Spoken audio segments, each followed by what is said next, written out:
Vandiperiyar police സ്റ്റേഷനിലെ ഉദ്യോഗസ്ഥൻ civil police ഓഫീസറായിട്ടുള്ള വൈശാഖ്, കെ വൈശാഖ്, അത് മുണ്ടക്കയം സ്വദേശി. ഇയാൾ എന്ത് ചെയ്തെന്ന് വെച്ച് കഴിഞ്ഞാൽ വണ്ടിപ്പെരിയാർ പോലീസ് സ്റ്റേഷൻ്റെ തൊട്ടടുത്ത വിശ്രമ മുറിയിൽ ഒരു ഒളിക്യാമറ വെച്ചു. ഒളിക്യാമറ വെച്ചത് അവിടുത്തെ ഒരു ഉദ്യോഗസ്ഥയുടെ ദൃശ്യങ്ങൾ പകർത്തുന്നതിന് വേണ്ടി മാത്രമായിരുന്നു. പക്ഷേ ആ കാലഘട്ടത്തിൽ ആ ക്യാമറ വെച്ച 7 മാസക്കാലത്തിനിടെ അയാളുടെ ക്യാമറയിൽ പതിഞ്ഞത് 30-ലധികം വനിതാ ഉദ്യോഗസ്ഥരുടെ നഗ്ന ദൃശ്യങ്ങളാണ്.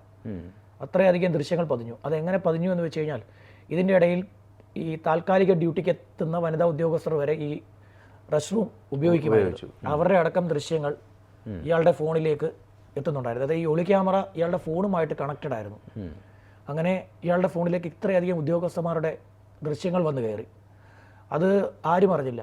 7 മാസങ്ങൾക്കിപ്പുറം ഇയാൾ തന്നെ അത് എടുത്തു മാറ്റിയ ശേഷം ഇയാൾ എന്തെന്ന് വെച്ച് കഴിഞ്ഞാൽ ഇയാൾ ടാർഗറ്റ് ചെയ്ത ഉദ്യോഗസ്ഥയ്ക്ക് ഈ ദൃശ്യങ്ങളെല്ലാം അയച്ചു കൊടുത്ത് താൻ പറയുന്നിടത്തേക്ക് വരണം എന്ന് ആവശ്യപ്പെട്ടു. ഇതിന് ശേഷം ഇയാൾ വാട്സപ്പിൽ നിന്ന് ആ ദൃശ്യം ഡിലീറ്റ് ചെയ്ത് മാറ്റി. പക്ഷേ ആ ഉദ്യോഗസ്ഥ വെറുതെ വിട്ടില്ല. അവർ നേരെ ഇടുക്കി വനിതാ സെല്ലിൽ പരാതി കൊടുത്തു.